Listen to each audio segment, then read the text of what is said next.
Soc Jèssica i tinc afàsia per un ictus.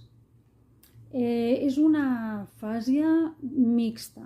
Em costa expressar-me i també, sobretot, la comprensió em costa moltíssim. Al principi era tot impossible, no entenia res, no? No podia parlar, res. Ara han passat 5 anys, clar, llavors estic millor, no? Perquè ara puc una mica parlar,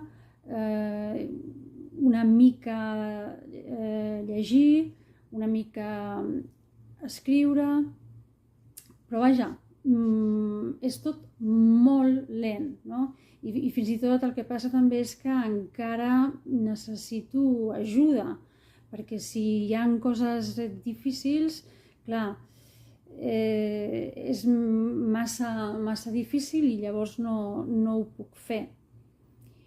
Però vaja, hem de ser positius.